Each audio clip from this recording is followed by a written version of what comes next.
Yo guys, I was about to literally eat, then I saw Oversimplified drop this video. I have to watch it. You guys, it's been a long time, and this has probably been my most anticipated Oversimplified video, because if you don't know, hi, welcome to the channel if you're new. I'm Edwin the Asus, welcome back if you aren't. Um, and I react to history videos, that's kind of what I've been doing, and I have been alluding to that I'm the biggest fan of Hannibal Barca. I love his exploits, I love how he fought Rome, I just love everything about Hannibal Barca. I'm a huge fan of him. People, usually when it comes to military heroes, it's usually Julius Caesar, Alexander the Great, or Napoleon. I got Hannibal. I just love the dude.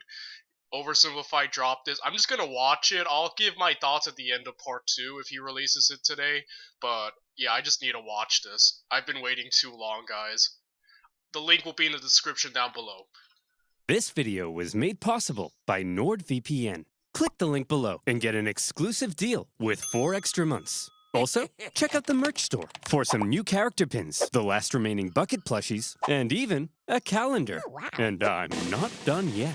We've partnered with U2s to bring you an exclusive Oversimplified Roman consul figure. Get it while you can at oversimplified.u2s.com. But it's limited edition, so once it's gone, it's gone. So go and buy it now. Hey, what are you still doing here? I said go and buy it now!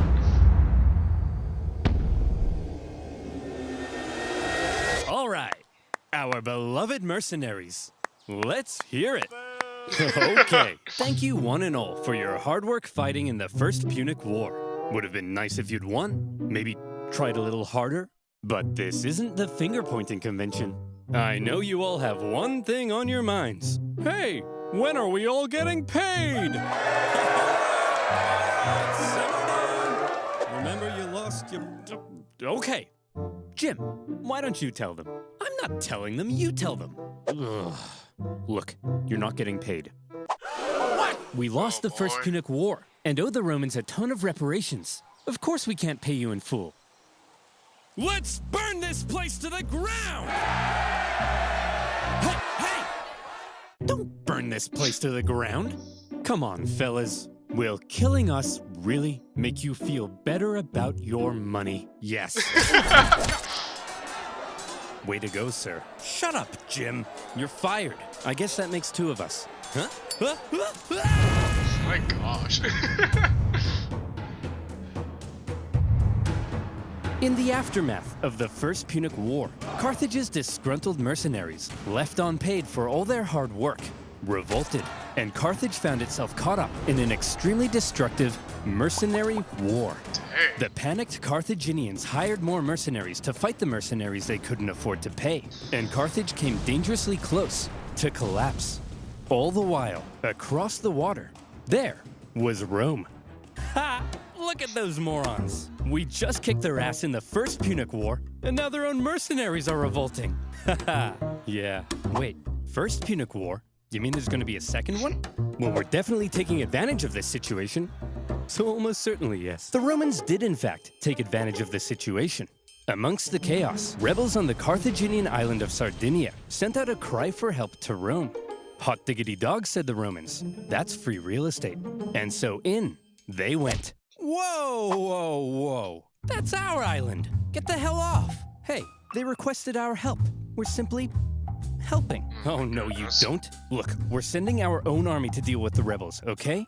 But just to be clear, we're not trying to start a fight with you, so, don't declare war on us or anything. War! We surrender! Great. And as part of the peace treaty, we get to keep these islands.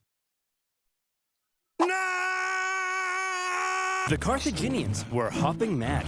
As if their humiliating loss in the First Punic War wasn't bad enough, the Romans now took advantage of their mercenary problem and stole their islands. This shocking land grab was pretty hard to justify, even by Roman standards. Additionally, the Romans now demanded Carthage pay them even more money on top of what was already owed. If Rome was trying to make Carthage as mad as possible, they were doing a fantastic job. The seeds of a second Yeah, the Romans were just really flexing, huh? After, literally owning Carthage in the First War, they were like, yeah, just give us what we want at this point. Like, oh, man. But yeah, that's, the biggest difference, how, since, Carthage was, an economic empire in a sense, built mainly on trade. They obviously just threw their money around just to pay for soldiers. I think Romans had just straight up their own people fighting. I don't know, man, but yeah, like it's just we saw the first video, like overall the Romans were just a different beast, man. Punic War were being sown, and they were being watered with Carthaginian tears. Resentment in Carthage only continued to grow. Eventually, Carthage solved their mercenary problem thanks to Carthaginian military genius and hero of the First Punic War, Hamilcar Barca. He sorted those naughty mercenaries out with some good old-fashioned atrocities, and the destructive mercenary war was over. Still, all was not well in Carthage. Mere decades ago, they were the top dogs in the Western Mediterranean. Now, after the crushing defeat in the First Punic War and a huge bill to pay the Romans, Carthage was well and truly under Rome's thumb. What on earth were they supposed to do? If they wanted any chance at regaining their former strength, there was one thing they needed now, more than anything: money. But as long as they owed Rome a bazillion dollars, there was nothing they could do. Fortunately for them, amongst their ranks, there was one big hunk of a man with one big clump of a brain. Me, Hamilcar Barca! Yes! Wait, why do you all have the exact same voice? I have it too! That's right. Hero of the... I appreciate OverSimplified never tried to make a different voice. He just talks himself. But it works oddly. I don't know why. It's awesome. The First Punic War, greatest general alive, and the poster above my bed. Hamilcar Barca had an idea. All right, we need money? Well, I've got one word for you: Spain. An area filled with lucrative silver mines, from which the silver would flow like a river, and our pockets would be stuffed, like Tony's mother at a buffet. Hey! So here's my proposal. What the hell? You send me with an army to Spain. I'll expand our territory, get those silver mines up and running, and we'll be able to pay the Romans back in no time. Okay. But just to check, you're not secretly raising the money to go on a bloodthirsty revenge spree against Rome, are you? Because we can't afford that. Hanno, my dear, I'm simply going to pay them back. Gosh. Well, that wasn't reassuring. Yeah, his Hamilcar, like, straight up hated Rome. I think he even made his son pledge to be Rome's enemy like forever. Yeah, the hatred was strong, man. Like, he was petty, super petty after the loss. In Carthage were as bitter about their loss in the First Punic War as Hamilcar Barca. 98% of his brain matter had been reallocated to thoughts of revenge. He was also fed up with the Carthaginian politicians for what he deemed a cowardly betrayal when they surrendered at the end of the last war. And so for Hamilcar, going to Spain meant being able to act independently from the weak Carthaginian government, building his own strength, and then perhaps somewhere down the line, revenge. You know, Hannibal really struggled because a lot of Carthage wasn't behind him when he was beating Rome. Like, I think other than sending his brother to aid him, and his brother got, like, defeated, but they didn't really, like, fully support Hannibal, and that kind of came back to bite Carthage in the butt. They were, like I said, they weren't really a warrior, like, society like Rome. They were more like I said, they were more like merchants and traders, or, you know, like an economic empire, I think is the proper term to use.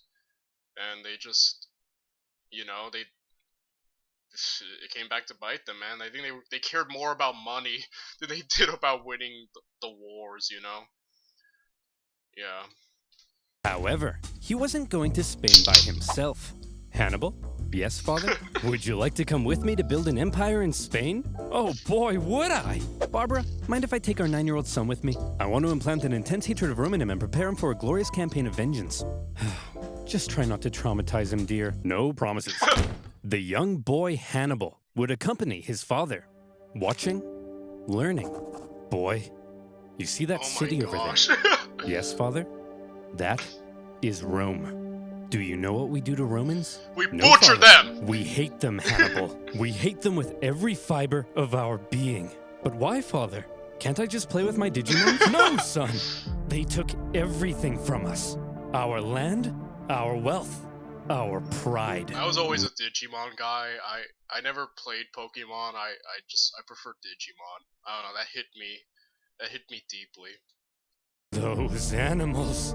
I'll tear them limb from limb. I'll burn their pathetic city to the ground. Dad? I'm sorry, son.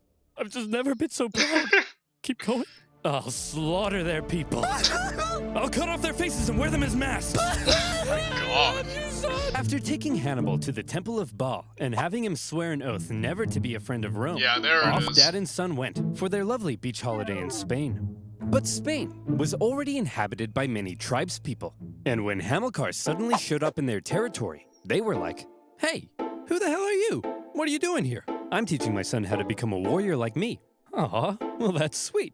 Well then, little guy, let's see what you got. Oh my gosh. Good boy.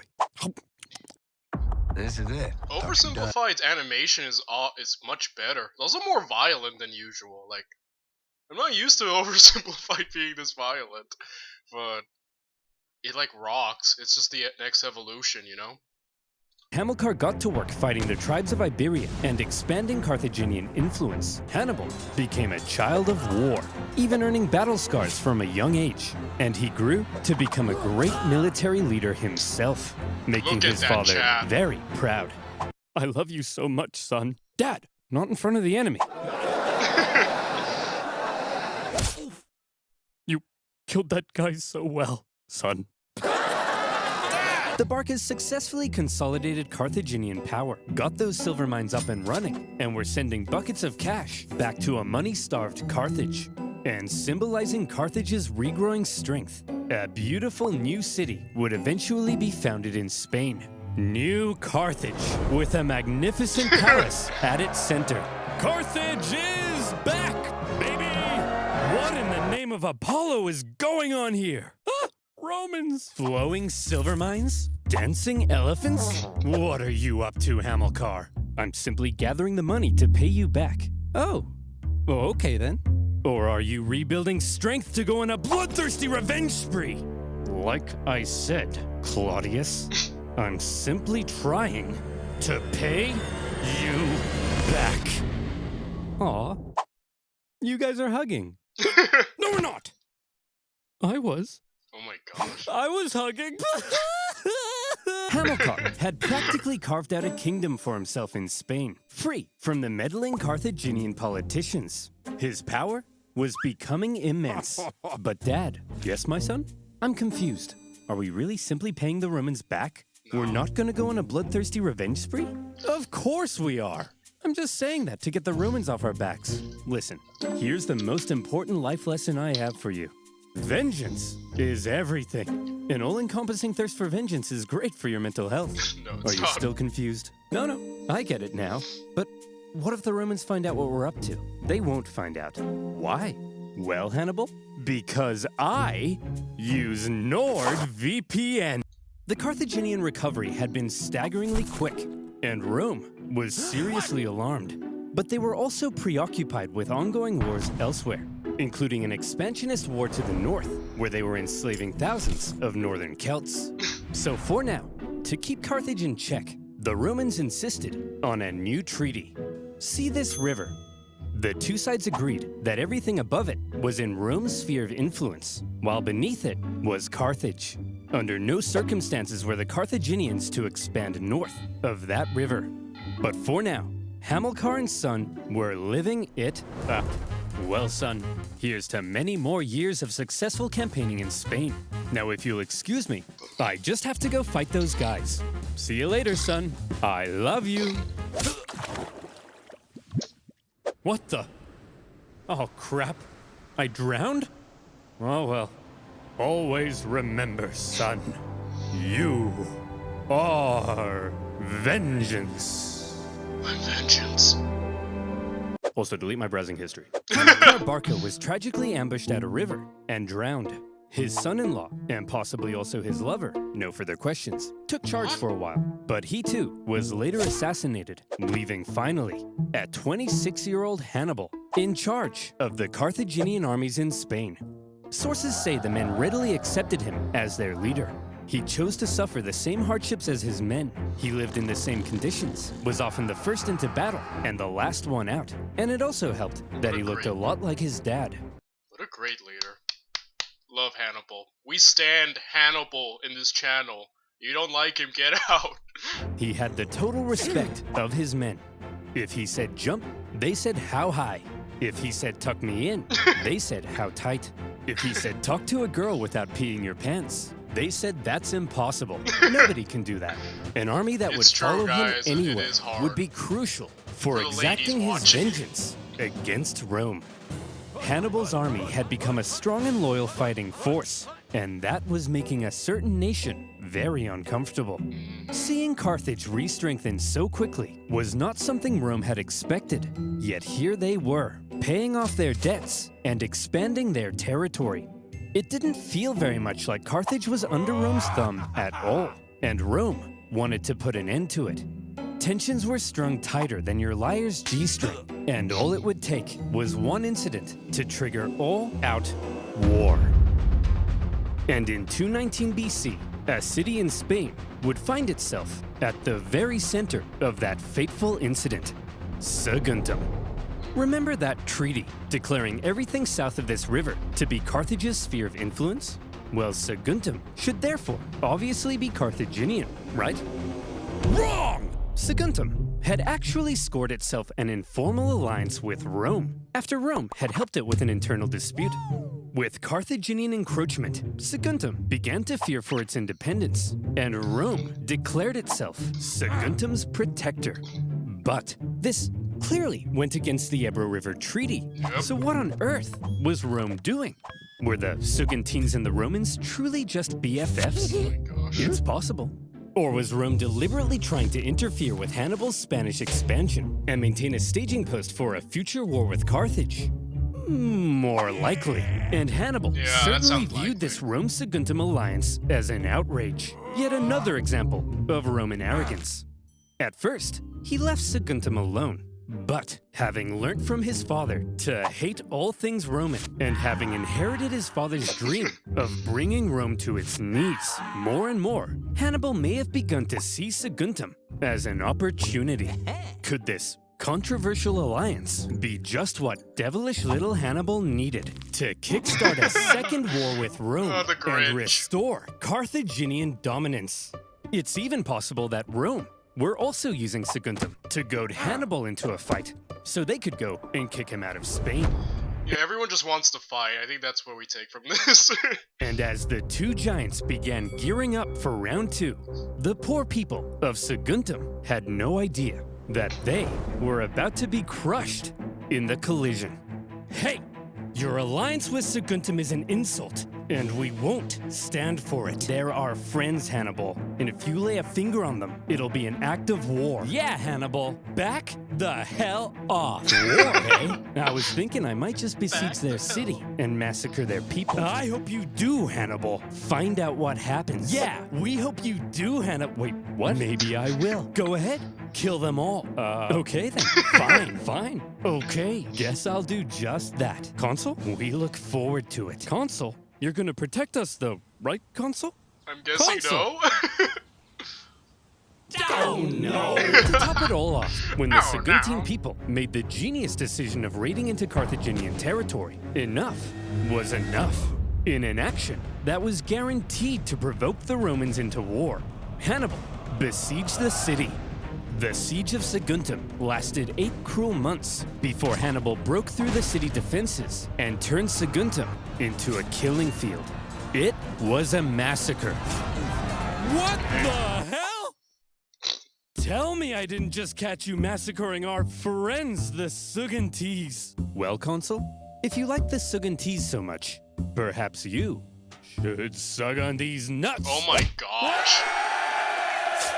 Hearing word of the attack on Saguntum, Rome was understandably in an uproar, and all eyes were now fixated on what would happen next, as Rome sent a delegation to Carthage, led by one of the most highly esteemed Roman senators, Fabius Maximus. He demanded an answer for Hannibal's sins. All right, listen up, scum. You've got a rogue general in Spain attacking a Roman ally, What are we supposed to do about it? Well, there shouldn't have even been a Roman ally in Spain. You're the aggressor here. Hand Hannibal over to us as a criminal so we can punish him severely. No, yes, no, yes. No. Look, I hold in the folds of my toga both peace and war. Which one should I let drop?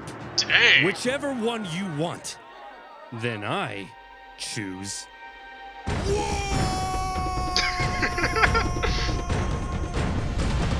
The Second Punic War had begun. Pack it up, boys. We've got them. We already destroyed these clowns once, and we were the underdogs. Yeah, Hannibal's gonna show Rome it ain't gonna be easy this time around. Now, we're the overdogs? Hot dogs. Exactly. This is gonna be easy. Here's the plan. Consul Longus, you take your army and sail straight for Carthage. Burn that city to the ground. And Consul Scipio, you just head on over to Iberia and make sure this Hannibal guy doesn't do anything crazy. I mean, what's he gonna do? Cross the Alps? What a legendary moment when Hannibal actually does cross the Alps. It's, even though it kind of really depleted his manpower and army and probably had a longer term consequences. But either way, it's still a really cool moment and really outside the box thinking, which, you know, which helped because Hannibal could think outside the box, and that's how he kind of owned Rome for a while. We're going to what? Cross the Alps. We're going to what? I just told you, Hannibal will freeze to death. Trust me, Jerome. The Romans are expecting us to fight the same way we did last time, passively, taking no initiative. They think it's gonna be easy. So this time, we have to be aggressive. We have to go on the attack. It sickens me to say this, but this time, we have to be a little more Roman. You mean we're gonna take poops and baths together? But I'm insecure about my hairy legs. Same. No, I'm saying this time, we're gonna take the fight to them. Think about it. Rome thinks they're simply going to invade us and win the war. So when they suddenly find themselves being invaded from the north, they'll freak out. Like Tony's mother, when the buffet runs out of shrimp. Hey! I gotta admit, it's Or actually Tony's kind mom. of genius. And my hairy legs will insulate me from the cold. That's the spirit. Hannibal, you have my sword. And my And spear. my axe. And my legs. Oh my gosh. Ugh. This It's is it. alright, dude. Don't you die As a on man me with before hairy you're over legs there. myself, We came from every corner to bring as the a man war. with hairy legs myself, I understand completely, but man, I'm enjoying this video. This is awesome. But yeah. Oh, this is awesome. A daring alpine trek to surprise the Romans was a bold but risky strategy. If it paid off, he could catch the Romans with their pants down, but he could also end up losing a ton of men and supplies in the hostile mountain conditions. Nevertheless, in 218 BC, with a fire in his eyes and some vengeance in his belly, Hannibal brought his force of almost 100,000 men across the Ebro River. They spent months on the road, trekking through the cold, hostile mountain conditions. And when they finally reached the other side, they said, "Hooray! We did it! We crossed the Alps." No, those were the Pyrenees. Those are the Alps. Oh my gosh. After crossing the Pyrenees, the army then had to pass through southern Gaul, a vast territory filled with tribespeople, many of whom were hostile to Hannibal's presence. His journey to the Alps was an ordeal in itself, as he was forced to fight his way through and incurred pretty hefty losses before even reaching the mountains. His plan was almost stopped in its tracks entirely, as the Roman consul Scipio, on his way to Iberia, discovered Hannibal was right on his doorstep. Suddenly, Hannibal's journey became a race, as he rushed to get his massive army across the vast Rhone River before the Romans could intercept him. The crossing was chaotic, with the panicking elephants causing several men to drown. And the first combat of the war occurred when small scouting parties from each side encountered one another. When Scipio finally caught up to Hannibal's position, what he found was an empty Carthaginian camp. Hannibal had slipped through his fingers. The Roman consul Scipio felt the weight of the situation. Quite unbelievably, Hannibal was going to cross the Alps into Italy. and the Romans had no idea where he would emerge. For the first time, a Carthaginian force had the Roman homeland under threat. Scipio sent his men onto Iberia as planned, but he himself rushed home to raise a new army so that if Hannibal survived the crossing, Scipio would be there, waiting. Would you look at that, boys? We're here, the Alps. Although it is a little later than I expected. Yeah, it's kinda chilly.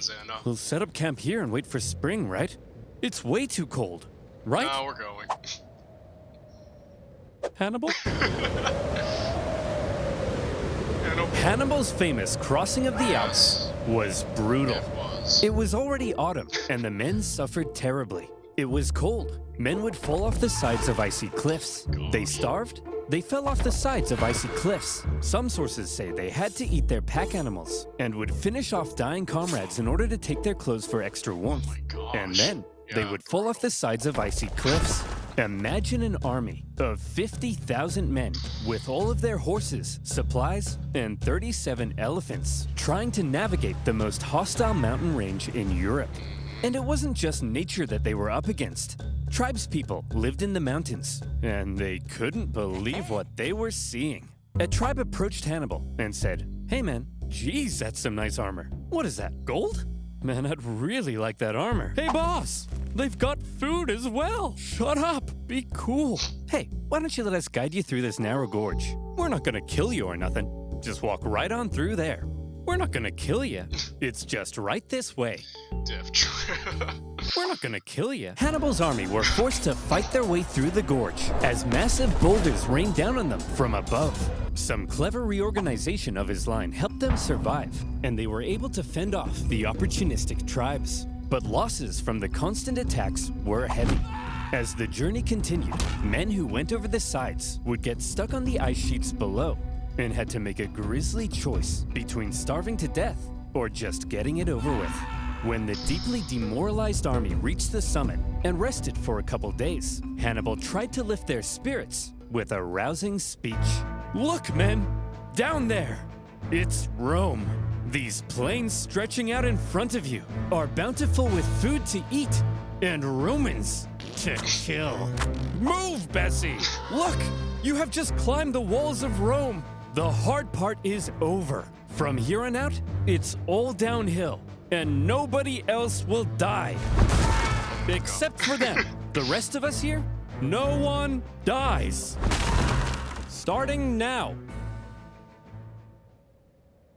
Okay, let's go. Oh, for goodness sake! As it turned out, the descent was as deadly as the way up, with the cold really starting to set in. The path became even more narrow, and at one point, the men spent 3 days in the freezing cold, repairing a collapsed road. When they finally reached the bottom, Hannibal said, "Look, guys, we did it." Well, I thought it went really well. When Hannibal left Spain, he had about 100,000 men.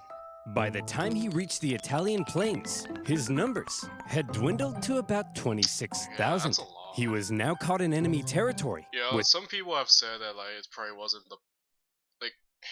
It's great in that he kind of got the drop on Rome, but yeah, he lost a lot of manpower with that, which, you know, like I said, probably had consequences to him later. Without a supply line or source of reinforcements. And any elephants who had survived to this point were almost certainly traumatized. So what on earth was Hannibal up to? This supposed military genius had just led a starving and weakened army right into enemy territory. Any modern general who lost half their men to mountains would be immediately fired and possibly even depantsed on live TV. Here's the thing.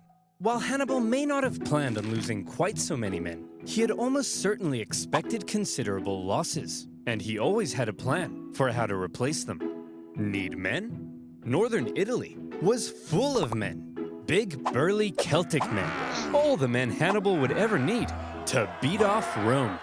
These Celts were filled with resentment, having only recently been conquered by Rome. Hannibal hoped to be seen as a liberator, convince the Celts to cut ties with Rome, and instead join him in crushing Rome. That way, he could gain a source of reinforcements and supplies right in Rome's backyard.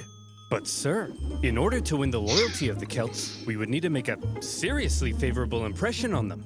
How do we get them to like us? Kill them. One of Hannibal's first actions in Italy was to obliterate a nearby tribe who wouldn't join him. This sent a clear message to all the other tribes. It was his wrath they should fear, not Rome's. Dang. The realization that a Carthaginian army had just invaded them must have been shocking for the Romans. But when they looked at this ragtag group broken by the Alps, they couldn't have felt very intimidated.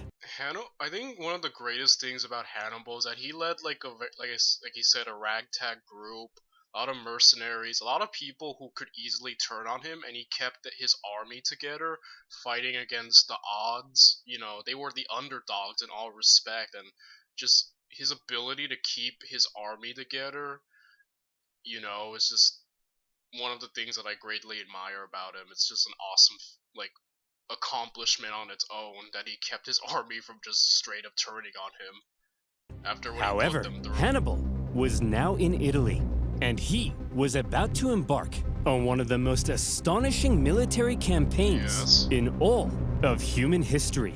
The Romans may not have known it yet, but there was now a monster loose in their territory, and he was vying for Roman blood. I'll finish my thoughts in part 2. I'll see you in part 2, guys.